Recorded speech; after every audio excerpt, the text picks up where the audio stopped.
I am here and I'm recording. Nice. You want to, Jinx, you want to owe me, I was going to say, you want to owe me a Coke? You want to do that? You want to do that clap real quick? I will owe you a clap. Owe you a clap. All right, ready? Yes.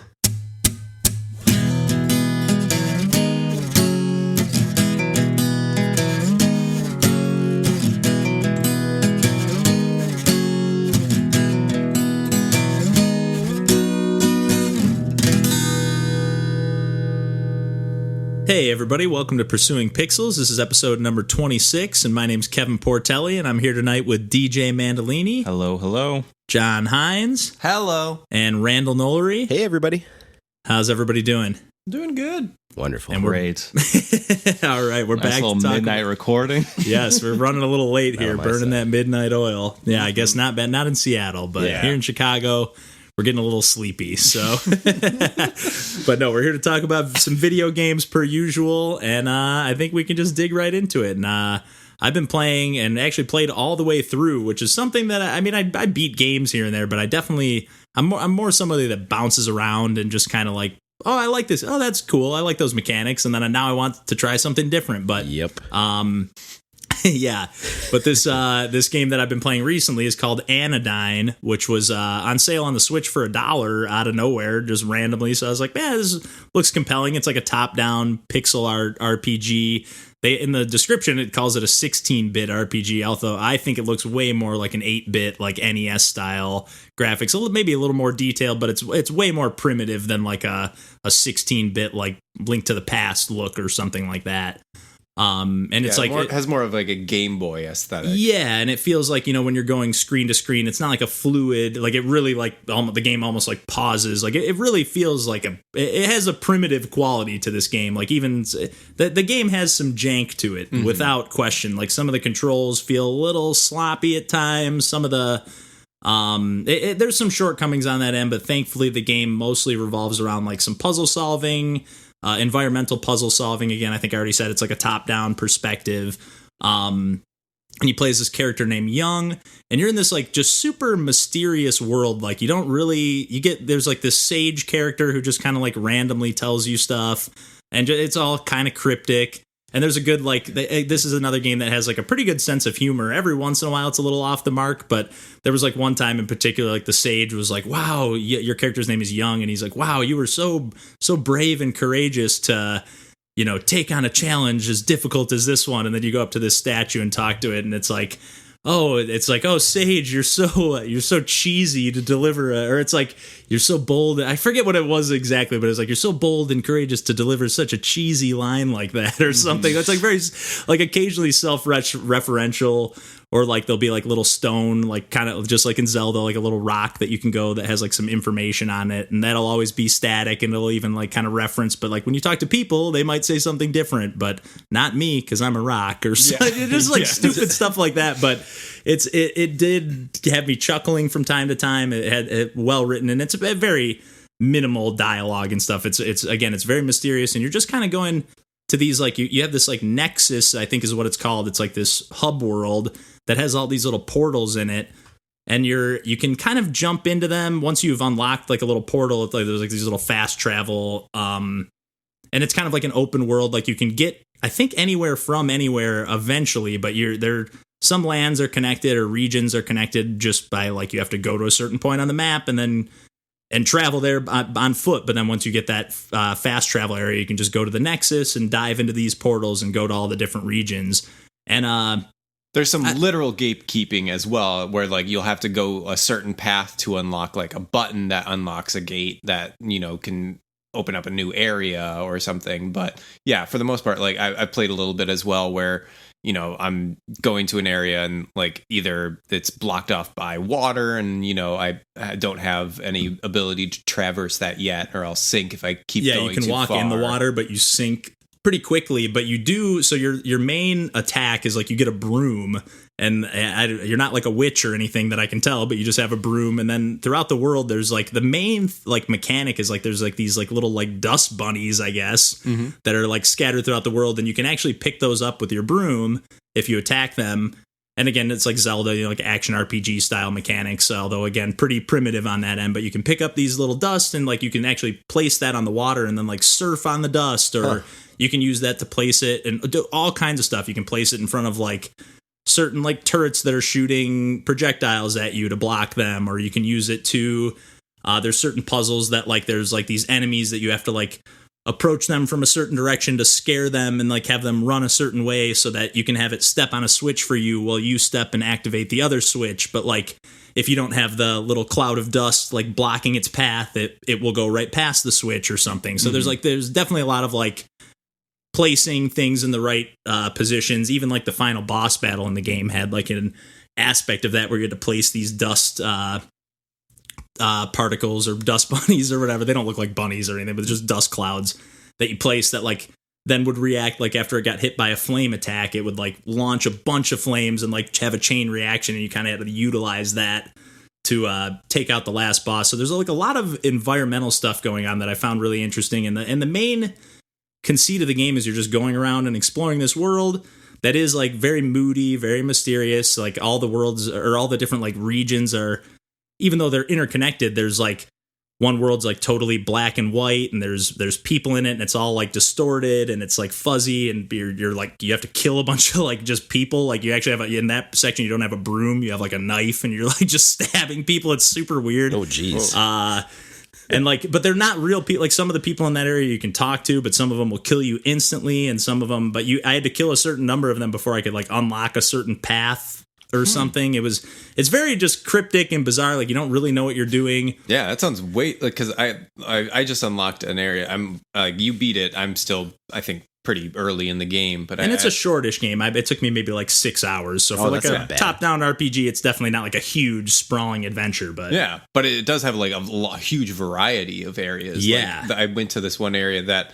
I jumped into like the ocean, and then I was in this like underwater area, but it was kind of like all red, and like there are just these like giant like bipedal like kind of like bird like things, but like they don't really have any like facial features or like even a head or anything, and they're just like walking, but you can't really, they don't hurt they're you. They're not enemies, they're just like part of the world. But they're just these giant lumbering things that like are really intimidating, and like the music sets a really like atmosphere that like is kind of unsettling, and the like, atmosphere of this game is just great. It does a really good job of like cultivating mood without like it being like unsettling. I think is just like the correct term, because it's not scary, and it's not like, I don't know, like I think that a lot of games like would go for like a like could lean into a horror like thing where like, oh, this is supposed to like make you like really like it's supposed to gross you out, or this is supposed to scare you, where like this one is just like supposed to like just kind of unnerve you a little bit. Like it's not really going for like,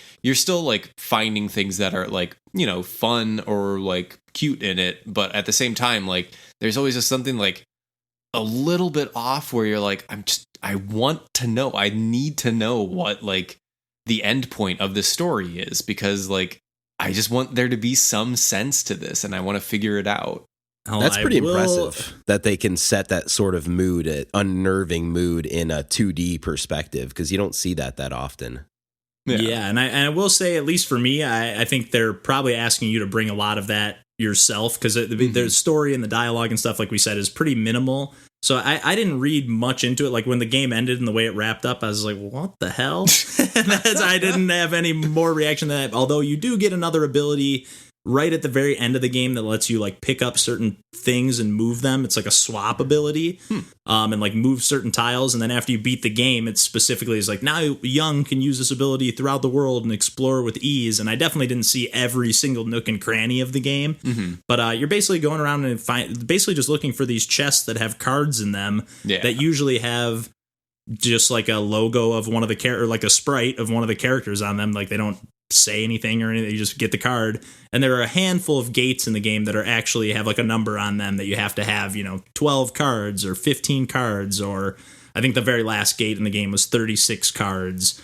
And of course, when you get to that last gate, I won't spoil it, but there's like they're always just kind of like subverting your expectations, and like there were some other, even though there were some combat focused sections that, again, it does get a little janky. Like you do have later in the game, you get actually a jump ability. So you can like some of the areas where there's like one little tile that's like a pit. Yeah. You can jump over that, but you can kind of cheese and like jump over 2 tiles sometimes when it like doesn't feel like maybe you should. Like I definitely feel like I got around some puzzles and solved them in a way that I wasn't intended to. Yeah. But I don't mind that in a video game, especially one that's like this immersive, because I really was, despite not necessarily knowing what was going on, that sense of mystery and, like you said, that like unnerving quality to this game kept me coming back, because I would boot up my Switch, and like I said, I'm somebody who likes to bounce around a lot.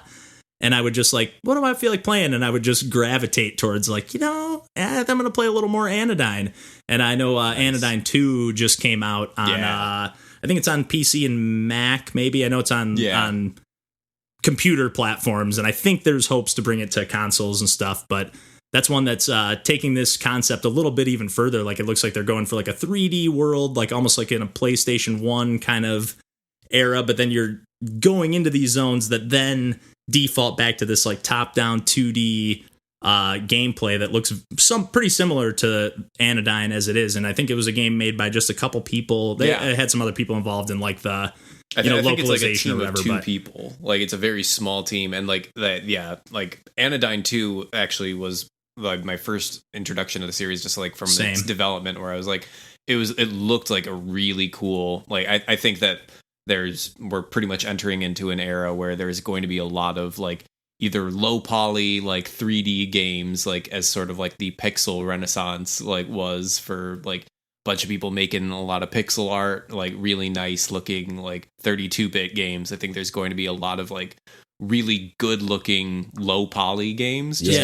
We talked about like a Short Hike, which just came out on PC and I think is coming to Switch and probably other consoles originally, but it almost has like a DS game quality, like the pixelation, like it's 3D, but it looks like better than an N64 game, but kind of on that level. But it's like, it's done with like a craft that's like paying tribute to that, but like bringing it, like modernizing it in a way. And it just looked like a gorgeous game, and like that really made me interested in getting Anodyne. And after playing a little bit of Anodyne, I really want to beat it before I start or get any like degree into Anodyne 2. Like I kind of want to. I know that they're separate games, that you don't need to have that experience. They've explicitly said for Anodyne 2. Okay, good to know. Like I just want to, because I think it's a really cool world and I'm really interested in it. Yeah, I'm same boat. And even if it is a totally different world in the story of this game, but I don't want to.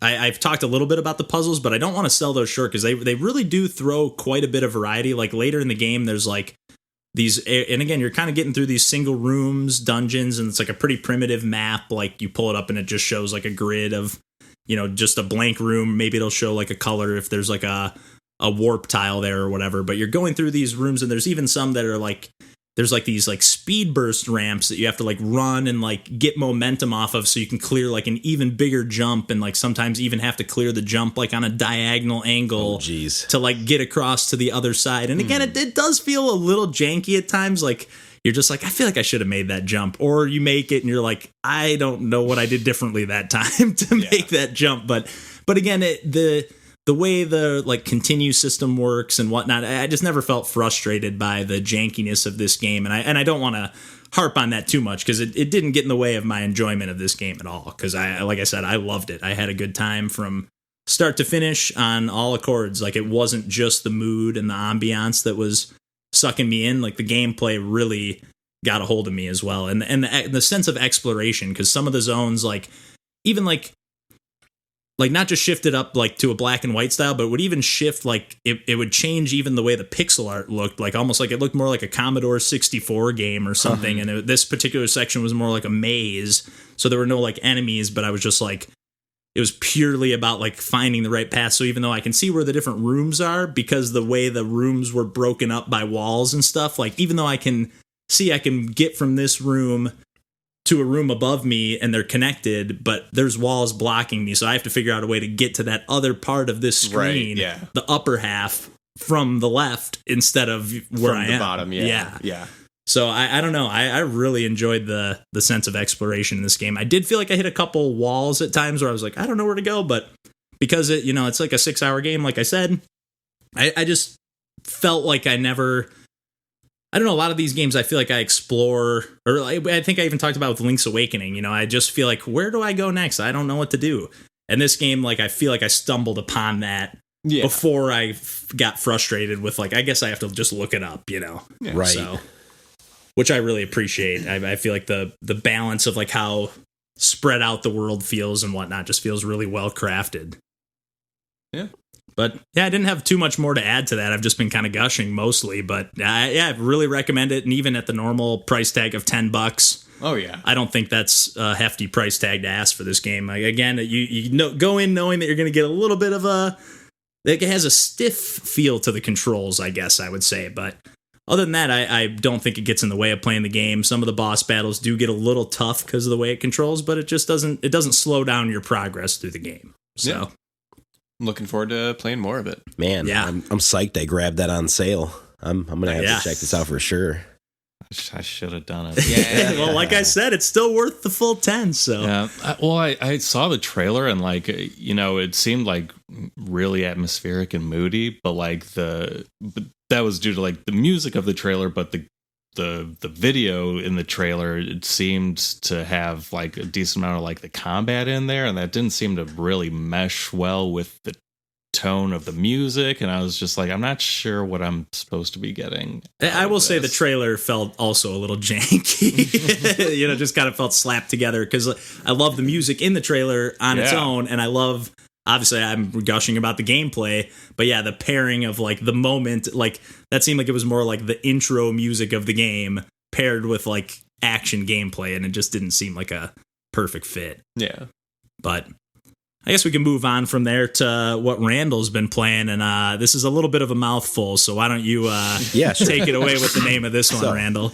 I've been playing Dragon Quest XI Echoes of an Elusive Age Definitive Edition on Nintendo Switch from Square Enix.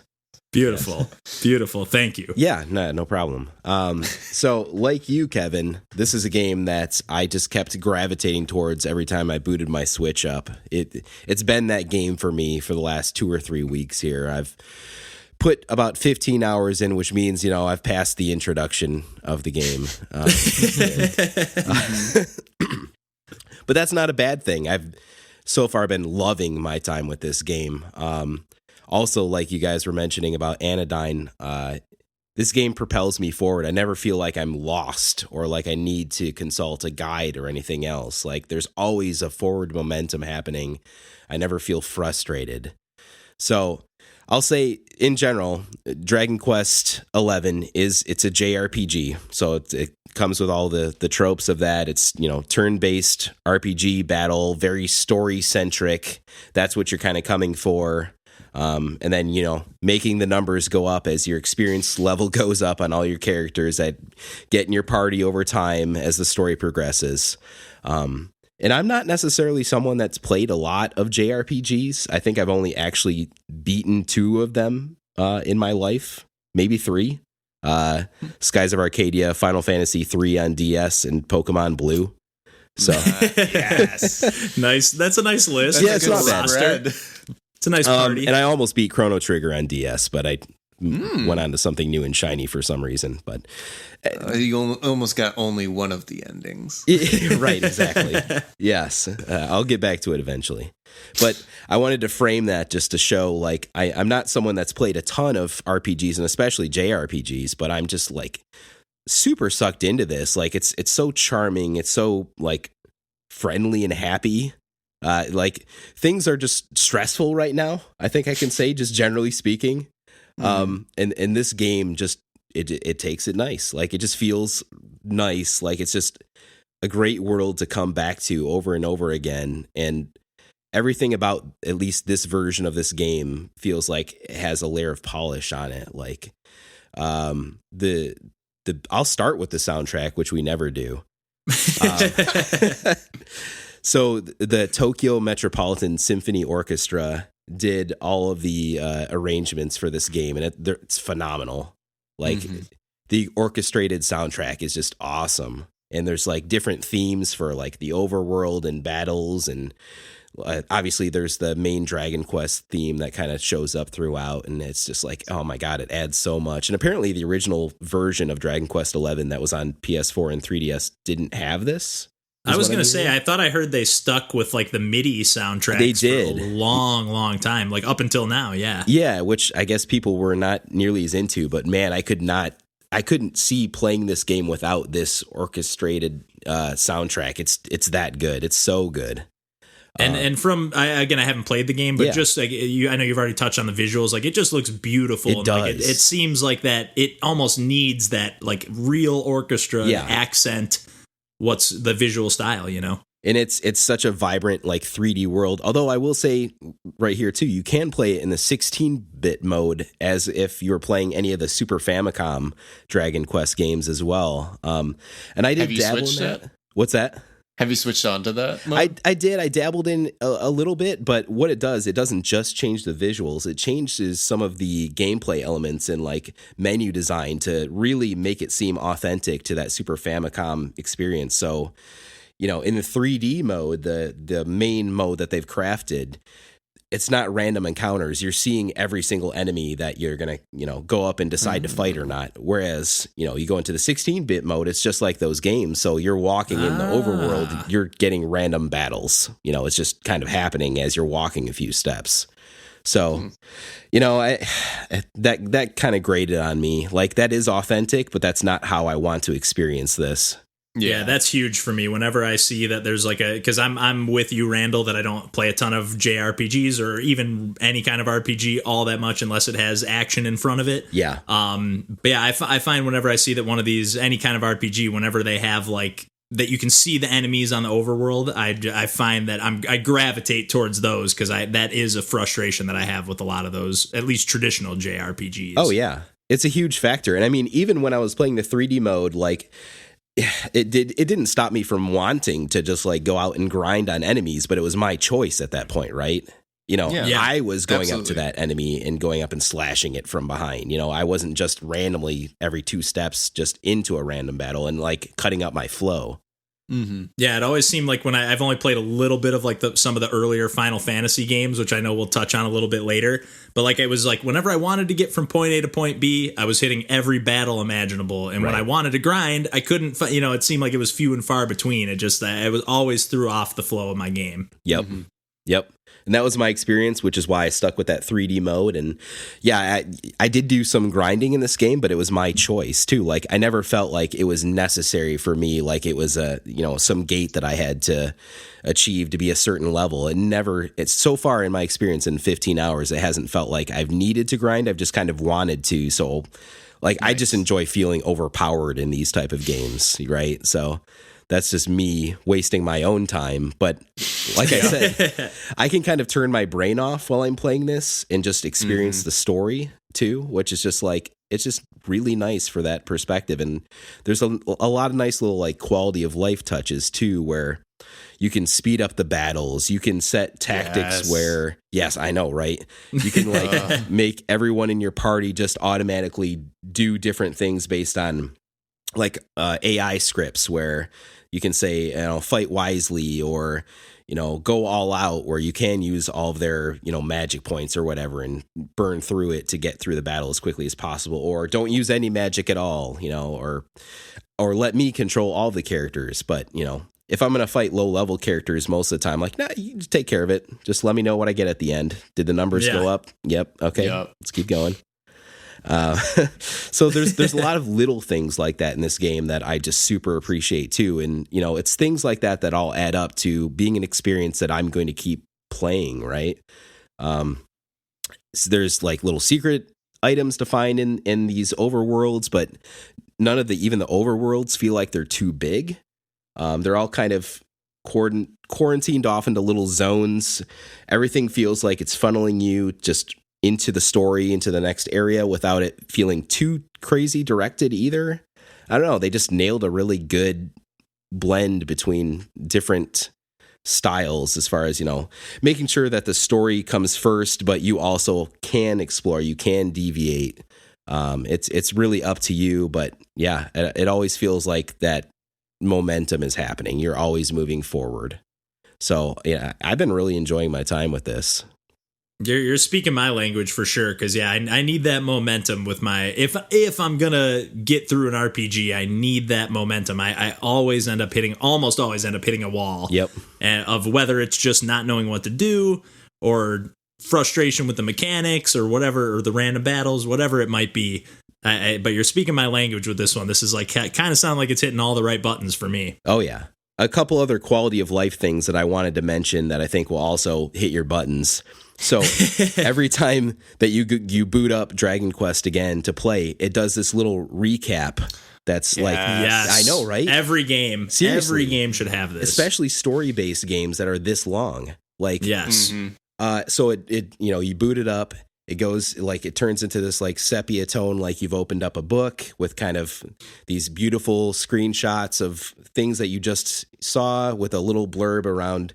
You went to this town and you met so and so, and he explained this about the luminary, and now you need to venture off into this so you can see what's happening with that other town or whatever. And it's perfect. It's just the perfect blurb. Like, oh yeah, that's right. I did just do that, and I need to go do this. And on the map screen, you can always see all of the map.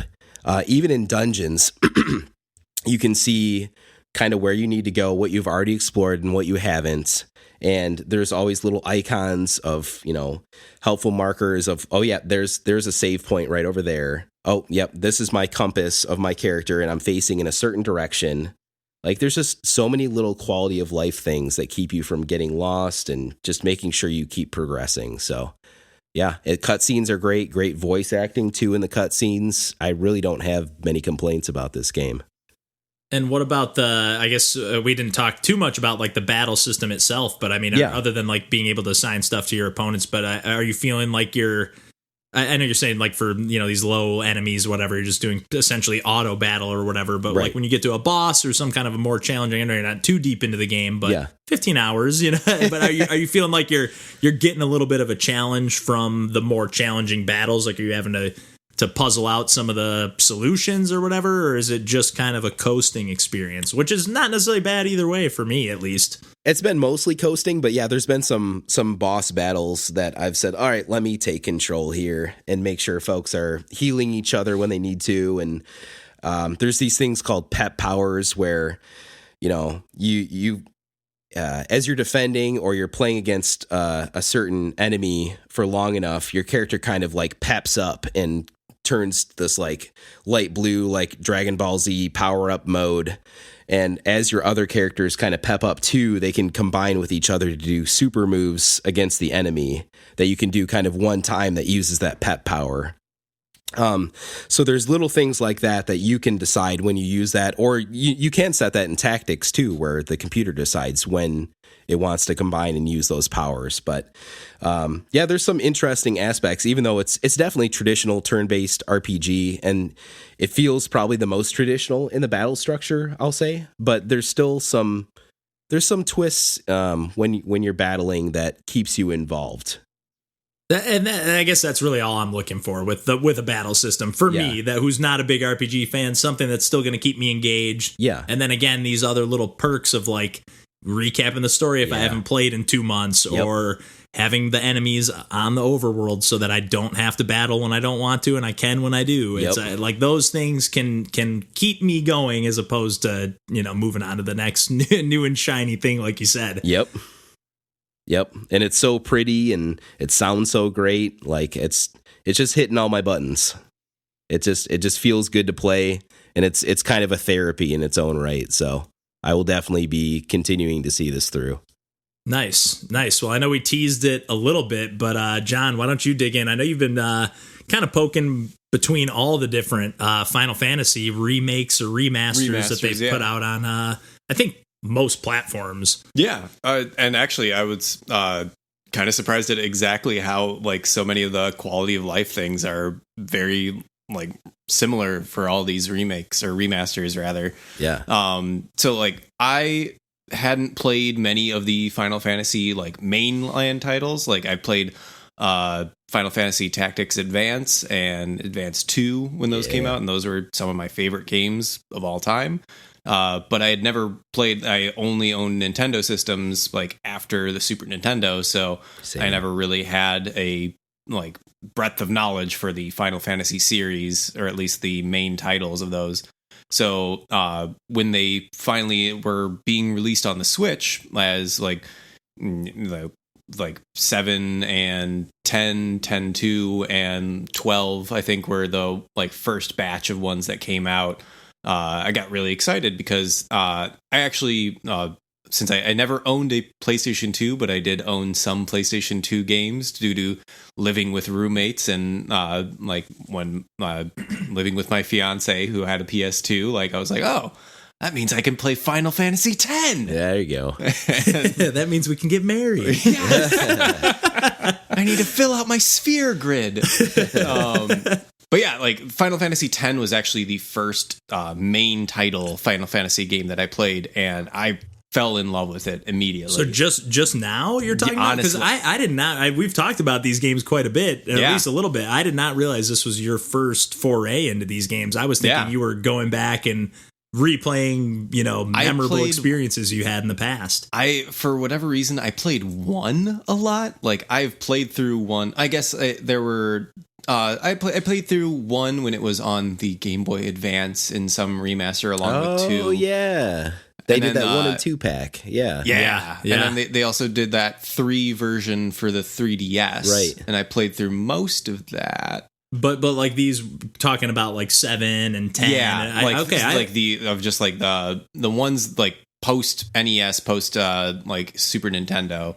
Yeah, I definitely thought you had played these before. No, and so like I think after playing 10 for a bit, I went back and I got like a Super Nintendo Classic and started playing 6, and that I also thought was an incredible game. And I think 6 is like put a really pushed the limits of what I thought a Super Nintendo RPG could do. It had so many different mechanics and so many different things. So the first time that I played 7 was kind of a very historical experience for me, because I was seeing like that transition from the Super Nintendo to a 3D RPG and how they were handling the environments and everything. Right. And that was absolutely incredible to see firsthand. But them adding in those for most of them they have 4 things that are mapped to either the shoulder buttons or clicking in the control sticks. Like you can add in settings that either completely heal your party with mana and HP, and add a limit break for 7, or your I forget what the bar is, your special bar in 9. But that just clicking that on once will instantly heal your party, so you don't have to make the trek all the way back down to an inn to pay 100 gold and then go back out to the exact place where you were to grind again. And they also have a button that's mapped to if you just want to deal 9,999 damage for a regular attack, you can turn that on. Or one that just speeds up the game, like double speed, you can turn that on. Or no encounters, and turn off random encounters entirely. That's amazing. So wow. That's amazing, actually. Honestly, for a lot of these games that I really want to see and experience, but at the same time don't want to have to slog through, because there were some points where I was just okay, I can go back and grind so that I can beat this boss, or I could just turn on max damage and just move ahead in the story, because I don't really want to go back and just get higher numbers so that I can beat this boss. It's not worth my time for just experiencing something for I really do want to see these games to the end, and I think that they're really cool, and I like the stories and I like the mechanics that a lot of them have, but these like little features that aren't like you can turn on and turn off at any point. Like if you want them just for that one moment to get over the hump, like, and move on to the next step, you can turn it off immediately afterwards and go back to playing it how you normally do. So like I just think that that's such a nice feature. Yeah, that's awesome. Well, again, like we're talking about like getting in the groove with these games, and like, yeah, if you're in the groove of like, hey, I got 30 minutes to kill, like maybe I turn the battles on and I could just roam around and kill a few, level up a little bit. But hey, now I have a couple hours to kill. I want to like hone into like progressing this story, turn the battles off, and like that seems amazing to me. Like I played all of these Final Fantasy games you're talking about, and I think this was the last one added to that bunch, and I don't know if you've dipped in at all, but Final Fantasy VIII is the only one I've played a tiny bit of. Like, I don't even think I ever got to the second disc back on the PS1, but I was engaged in the experience, but I just hit so many of those walls along the way that it just took me out of it. But I loved, like, it even had a little bit of that Paper Mario. Like you had a gun blade, so you had to time your attack. Like in Paper Mario, your gun blade. That's right.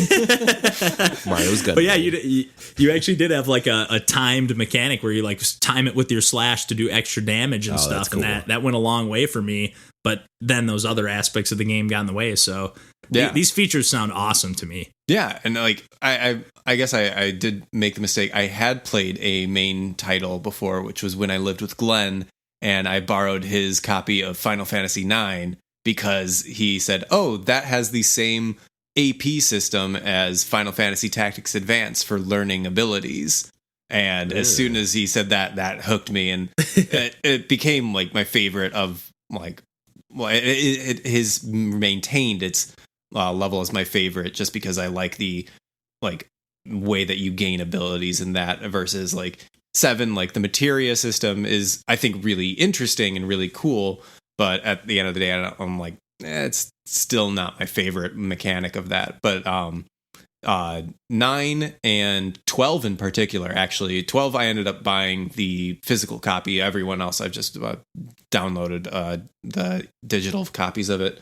But 12 also has the Gambit system, which is very similar to the Dragon Quest system, where like you do kind of program the characters by giving them different parameters, like, oh, if your other party member's health is below 50%, then you heal them. Nice. Or if there are enemies that are weak to fire, cast fire magic on them, and like you unlock more gambits. That menu was crazy. You showed me that one time. They're so specific, like hundreds of settings it seemed. And it's such like a really for me, I loved that mechanic. Like, and that's just a base mechanic in the game. Like it's always been there. And in addition to all the quality of life improvements, like for Final Fantasy 12, I basically haven't, because I think it's it's at least closer to what more modern games are. I haven't had to, like, it doesn't feel like a slog to me when I go through, like, I haven't turned on the,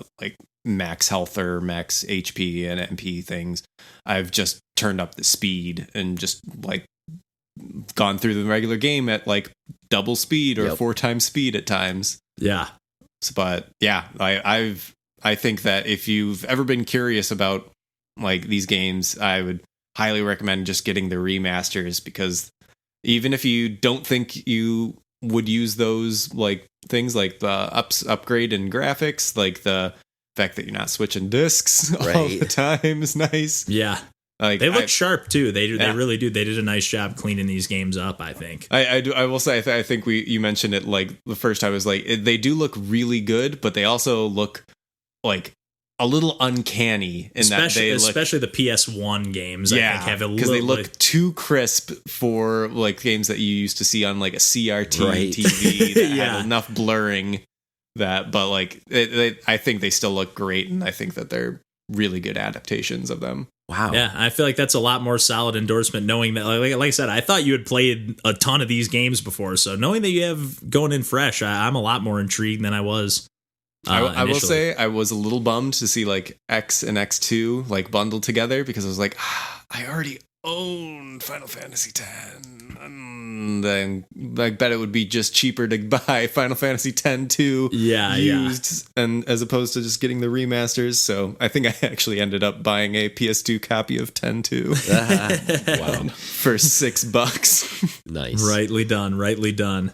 Well, DJ, I know you've been a little quiet over there, and I know you've been playing some more Darkest Dungeon. My mind's just been on, the best of the turn-based RPGs. Yeah, with no quality of life. Yeah. Come on. Last time I talked about it, I said I'd report back, and since then I've started a whole new game. I've made it the farthest I've ever come so far. I'm probably at least 20 hours into this. Into that run? Yeah, maybe. Wow. Jesus Christ. I did not realize it was that much of a commitment for a run. So we're talking more like I may be exaggerating a little bit. Okay, but still. I've had many, I've had multiple days where I'm putting at least 4 to 5 hours in at a time. Definitely. And on the same continuous run. It's not like the same save file. It's like the same. Oh, it's the same save file. Well, same save file and same run. Yes. Okay. Jeez. Yeah. So, if this run fails, Oh my god! because I'm still doing it on the hardest difficulty setting where you have to, complete the game after doing within 86 quests or without losing 12 members. But I've only lost 2 characters so far. Right. One was a level 4 that hurt me a lot. But I've got 4 level 5 characters and a couple more level 4s. I just got to get to level 6 and and not die. I'm definitely pacing myself out way more than I was before. I guess I felt the need to, I don't know, level all my characters up really quickly, and I didn't really play into the fact that okay, I've got up to 86 quests I can go. I don't need to make this all happen at once, and I would take dumb gambles I did complete the quest, but I could stay in this dungeon a little longer and see if there's any more loot, and it's just that's not a good idea. Just get out if you got the opportunity. So I'm playing a lot more conservatively now. But that being said, it's still hard, and I love it. Yeah, I guess that oppressive quality that both in the visual style and the gameplay, it's just always, this one's been something that intrigues me, and I'm interested because I've heard so many good things, but I don't know if it's for me. What immerses me is just the fact that I feel I need to pay attention to everything that's happening. I feel in a lot of other, turn-based RPGs I've played before, obviously Pokemon, but I find a lot of times in Pokemon, I'm just all right, find me a battle, and I'm just going to keep pressing A until, I get the experience. We're But with Darkest Dungeon, it's there's so many different elements in play. This enemy has stun resistance, but this other one causes bleeding, and but this one character's low on health, so do you try to take out this dangerous enemy, or do you try to save this one character from a potential death blow? Or there's many elements at play, and it feels very strategic. Yeah, it almost sounds like there's a little bit of that Into the Breach feel. Yes. Obviously in a totally different type of gameplay, but a similar feel to how you approach the game. Yeah, what are the abilities that these enemies have? What can I do to avoid them? What can I do to kill them? What can I do to protect my buildings? A lot of different options. And yeah, I do it's weird because when I'm playing Into the Breach, I'm not even really doing that. I'm not playing that much. I'm not touching buttons that much. I'm just staring at the screen trying to figure out what to do next. But that's very engaging. I do like games, so that is speaking a little more of my language for sure. And I think we discussed it slightly before we started recording. But let's get into it. But no, like I think that maybe one of the reasons why I bounced off the game as hard as I did was because I was kind of approaching it from a turn-based RPG, and I had the expectations in that. But like the more that we started talking about it, like there of like managing all these different mechanics and all these different layers of it, it kind of like the parallels I was drawing were things to like, you know, StarCraft or to like Civilization, where I was like, okay, these are all things that I need to actively manage and like make sure that they're all at their peak levels, or at least at a level that isn't actively destroying everything around me. Yes, right. And I think that was one of the reasons that I came in with expectations, like thinking it was going to be one type of game. And when it was not that type of game, that can just ruin your experience. Yeah. Yeah. And I still think it is a bit too oppressive for me. Yeah, and I think something you had mentioned before is that the menus aren't super intuitive. They do take a while to. Are you still learn playing on Switch? I've been playing on PS4 the entire time. Oh, is that still like kind of like controlled? Like, yeah. Playing with it does seem like versus having a playing with mouse and keyboard would be ideal. Yeah. I was definitely lost like the first couple runs I was doing. It's just like, oh, okay, now I kind of know what I'm supposed to be doing. But there were a few like rooms and dungeons that I just like accidentally like engaged an enemy or sent like someone to the back of my queue in my party, and I was like, oh, cool. I didn't think I was doing that, but yeah. But so I agree with that, but I'm hooked, and it's like joking earlier, but like I really am like thinking about this game a lot, even when I'm not playing it. Yeah. I'm also very curious. Like I've always been like ever since you started talking about this game, I was become fascinated with what draws you to this game, because I like 100% do not like this game, but I really am curious on why you like it, and I really want to know like what is the thing that like you look forward to in the, like, is it like leveling up a character? Is it completing a dungeon? Or what is it that when you think about this game, what are you thinking about? That is a good question. Because, I mean, in a sense, it's like, I just want to survive. You just want to, like, it's managing everything. Like, yeah, but, there are quests that are, more unique and important, where it's like, you need to go kill this specific boss. And, like, I've only done a couple of those. So, like, I'm at a point now where I'm excited to really get in deep, because, like, I've seen there's like a list of like all the bosses. There's a lot of bosses, and I've like barely scratched the surface of that. So I'm like really curious about what the rest of them are. Yeah. I mean, when a game is very hard, I just the joy I get if I beat it is, I don't know, worth it in the end. Yeah. Most of the time. Yeah. There's definitely something to be said for like overcoming the challenge of a game, as long as the challenge isn't just because of like frustration because of bad design. If it's just frustration because of like I wasn't prepared enough for that, and now I know what to do next time. For me, I don't know, committing 20-hour runs to then have to be like, okay, I got to start over. That is a pretty daunting premise, I guess, but yeah. I will say, like, even though like I didn't really enjoy this game, I never felt like it was like not well balanced or not well or poorly constructed. I think that this game is meticulous in its construction and like gives you all the information. Like, I don't think it takes a while before you really understand it. It doesn't do you any favors in explaining like or holding your hand so that you can succeed. Like it gives you everything, and then it like leaves you to your own devices. It's like, I mean, like, it took me a while to realize, and this is maybe I'm just dumb, to realize that like, some of the objects you come across in the dungeons like will, sometimes they'll bestow like, good things upon you, sometimes bad, but like it took me a while to realize that, you can use some of your items to,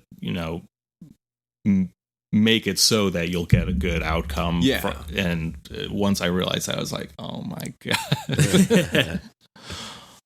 Like to increase your chances, basically. It'll be like a guarantee. Like, oh, okay. Like This if you item use will this do this, specific yeah. item on this type of object, it'll always be a good. Oh, okay. Yeah. Cool. And that's a planning stage before you start Yeah. There are items that you can, you've got your gold that you've amassed throughout all your journeys, and you spend that for like what you want to take with you when you go on a quest. But you also don't have a ton of like inventory slots, so you got to be very kind of specific about what you're going to be taking in. And you can use those. You can just like blindly interact with stuff, which is what I just been doing the entire time and just rolling the dice. But it's just like, oh, I can use an item. How many missions had you? 40 before I realized that. Easily.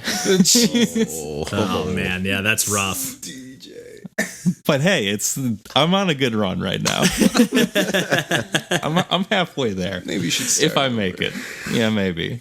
Yeah, you'll have to fill us in if you're able to complete this one. Oh my God. Well, I know I had one more game that I wanted to talk about that I'm not all the way through, but I'm just about there, and it's a game called Bomb Chicken. Which is from a developer named Nitrome, I'm sorry. And they're going to be working with Yacht Club Games on the new Shovel Knight Dig title. Yeah. And I don't know exactly what the partnership is going to be. I looked into Nitrome a little bit. I'd already owned Bomb Chicken because it had caught my eye. It's like a 2D side-scrolling puzzle platformer of sorts, although you can't jump, which is one of the main like premises here, and I'll get to that in a second.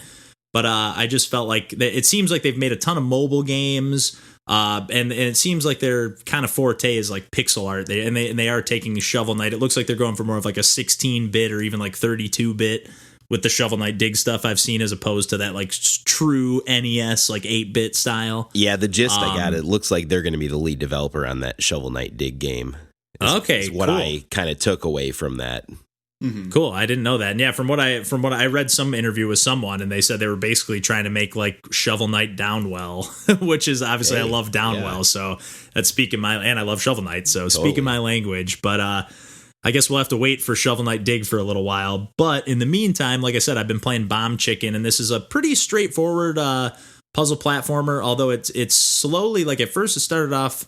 I felt like, oh, this is just like a nice, relaxing puzzle platformer. Like it's got some action to it, but it felt like, you play as this chicken that's kind of it's pretty chubby chicken, and you can't jump. You're just this, and you actually like it looks like the chicken has like essentially this bomb inside of him. And if you've ever played any of the like more recent 3D Mario games where you see those like giant stacks of Goombas, that's essentially what you're doing with these bombs. So like you lay one bomb.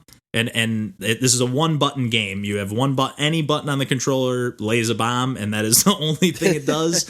And that's face buttons, shoulder buttons, and another nice thing is you can use either joystick to control. So a very accessible game for anyone to play, I think. But that's cool. It's essentially you just hammer on this button and you can make this giant bomb stack. And then if you go to the ground or anywhere, but if you come once the bombs have been laid, that take maybe 4 or 5 seconds to explode. You can see them like, glowing and lighting up faster or whatever. But you can kind of like shoulder check the bomb and like shove it into a wall or into enemies that are coming. And there's not a ton of enemies. The pixel art's really nice. Like it's really expressive. The way everything's animated and everything, the enemies and the sprites are really huge. Not huge, but a good size. Like everything's really just well animated. I like the style a lot, which is what caught my eye with this game. But now that I'm getting like further into the game, they're throwing all these kinds of different, like, again, there's not a ton of enemies, but they'll be like I was showing you guys one little challenge that there's like this one room that I'm in, and it's not even a challenge that I have to get. There's like this chest. And another nice thing about this game is there's not any collectibles per se. Like there are these blue gems on every level, and as you collect them, every time you beat a level, you just like get into this little like transition. You go into like this little like elevator tube or something. It almost looks like one of those bank tubes where you like put your money in and shoot it over to at the drive-through. Nice. But like you go into one of those at the end of the level, then you go to this like there's like this giant chicken statue that you can lay a bomb in, and if you collected enough of those blue gems, then you get another life, essentially. It's all one hit kill, and you have like these hearts. So I have about 7 or 8 lives at this point, and that goes up exponentially. Like the first one, it's like 20 gems, then it's like 40, then it's 70 or what. I forget the increments, but it just keeps going up. I think like for the next one for me, it's like 180 now. So I think that will probably be the last heart I get. It looks like there's about 29 or 30 levels in the game. And it basically, though, those collectibles are all you're looking for. But this particular challenge, again, the only thing you're getting from that collectible, I guess you're getting more lives out of it. So it does essentially make the game a little easier. But it doesn't get easy, because I'm just like, I'll burn those 8 lives on one screen sometimes, because it's a one hit kill. And this particular room I'm in, it's like surrounded by all the walls and floor and ceiling and everything are covered in this blue goop that every time a bomb goes off, it triggers this like chain reaction along the goop that like it just these spikes keep popping up, and they go all the way around. Like it'll once it hits all the right wall, it'll go up the wall, it'll go along the ceiling, all the way down the left wall, and it'll just keep going until it either runs into like another layer or another one of these like goop spikes, or I don't know what to call them, but like they're just like, it's like bubbling up, but they kind of look like spikes. But like, I'm really enjoying your hand motions you're doing. My hand motions that everyone can hear. But if the two, like if they're coming from two separate directions, these like waves of goop spikes, if they come together and collide, then they stop. So, but in this particular challenge, there's like this one turret that is shooting at you every few seconds. And for the most part, you can kind of stay out of the way of it once you're on the higher part of the room. But once you have to come back down to exit the room, you like that turret, if it hits your bombs, if it shoots the bombs, they'll explode. And those bombs, when they explode, if you're too close to them, will hurt you or kill you. Like I said, it's one hit kill. So you really have to be, and that's one small gripe I'll say, is like some of the, I feel like I'm guessing sometimes, like, am I close enough? I feel like you can get so close to the bomb where like it won't hurt you, but if you're just a centimeter closer, it's hard to tell when you'll be safe and when you won't be sometimes. But that comes into play very, very rarely. But I'm just really enjoying like the slow ramping of challenge in this game, because at first, like, you know, first like 5 to 10 levels, I feel like I was getting every gem, no problem, finding any little hidden secret area for the extra gems that might be there. And I was like, oh, this game's going to be a breeze, like a little relaxing puzzle game. But something about like taking away your ability to jump while it's throwing things at you that you instinctually want to jump over, and that in some cases you're trying to, like, maybe you instinctually want to jump over this projectile that the turret's shooting at you, but instead you're laying this stack of bombs. But as soon as the projectile hits those bombs, you're dead. So you really are like, I don't know, like, even though the levels themselves are very short, like I'm getting to the point where like I'm sitting down for a session for 20, 30 minutes and I'm beating one level. Wow. And that's it at this point. And again, they're short. They're, the level itself, like on the time I beat it, it has that good feeling of like when you, like, I'm slowly progressing through, any room or any level can have like between 5 and 10 different rooms, mostly single screen, but they scroll a little bit too. I shouldn't say that. They scroll quite a bit. Mm-hmm. But, and you're like shooting bombs off into like some areas will be like kind of blocked off. It's like too skinny for your character to fit through. But if you shoulder check a bomb through this tunnel and trigger a switch, but you have to then get to the exit, that it's like it opens a gate, but will close, after a couple seconds. So there's just like a lot more finesse and timing than I was picturing. I thought it was going to be more based around puzzling through these levels. And it's just really, it's just getting tough. And it's a good, I don't know, I almost feel like that came off negative, saying like, hey, I'm playing 20, 30 minutes at a time and like maybe beating a level, but I'm having that good feeling of like the time that I end up beating the level at this point, at least now that I'm further into the game, it's like, it feels like I'm good at the game, but all the 20 times that it took me leading up to it, to kind of get, okay, now I got the first like half of this level down, right, no problem. But it's still very satisfying. Yeah, it's a good clip. And again, it doesn't feel like it's going to be too bogged down. Like there's just clearly like when you pause the game, you can just go up to the top of the menu and it just says level and you can just scroll between. You can't select, like you can only go to the ones that you've unlocked, but it just goes up to 29. And then like the little, it's just like a little circle. If it's blue, that means you've collected all the gems. If it's still green, there must be something you missed on that level. But yeah, I like that it's not bogged down with like, even though I was going to say dispel Kong on this level, I love Donkey Kong, so I don't want to throw shade on that game. But I just love that it's not, as much as I love, Donkey Kong Country Tropical Freeze is probably my favorite game ever. Mm-hmm. But like even collecting all the puzzle pieces and all the I just like the game for how it feels to play. I don't need to get every puzzle piece and blow on every dandelion in the game. It's just I don't need to do that. But I appreciate that this game doesn't make me feel like I'm missing something or it's just the only thing I'm gaining is getting more lives out of these gems, which are, some of the secrets are pretty decently hidden. I feel like I'm exploring these levels, pretty thoroughly, and I still will see the little green, circle, still more to find on this level. So, but I don't feel like that's the stuff you find on the main path of the level, I think would still give you a nice progression of gaining hearts and making the game, by the time you got to the later stages, not so challenging. So I don't know, definitely recommend this game. I grabbed it on sale a while back. I don't remember how much I paid for it. I think it's normally $15. I think that might be a little steep for the experience that's on offer. It is a kind of bite size, I don't know. It's lacking something that kind of puts it over the top. But it is a really solid game, really well designed. Not too much going on in the soundtrack department. It's not bad, but it's just more mood setting. There's not really any memorable tunes or anything, but it's a perfect game to throw a podcast on or listen to some music or watch some Star Trek and play some Bomb Chicken. That's not so bad. No. Yeah, I definitely recommend it. I don't want to come off a little too soft on it there, but I think it's a really fun game, and I'm really excited to see what Nitrome is going to do with Shovel Knight. Nice. Cool. Well, I think we can pretty much wrap it up there this week. I know we're all getting tired, like we mentioned at the beginning here in Chicago, so I'm dying. We will not be sleepless in Chicago for much longer here. So, but our game of the month for November is going to be Baba Is You. We've still, other than John, none of us have played it, and none of us have looked any more into it, and we're going to keep it that way until we actually have played it. So, looking forward to digging into that one and discussing it at the end of November. And I guess until next week, thanks for listening, and we'll catch you next time. Take care. See ya. Bye-bye. I'm going to read my Anodyne notes so I can think of what to say. Oh, I thought you were going to say on mic.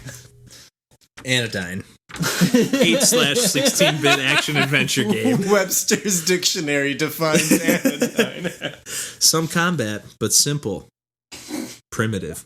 Is this in haiku form? Mostly focuses on puzzle solving.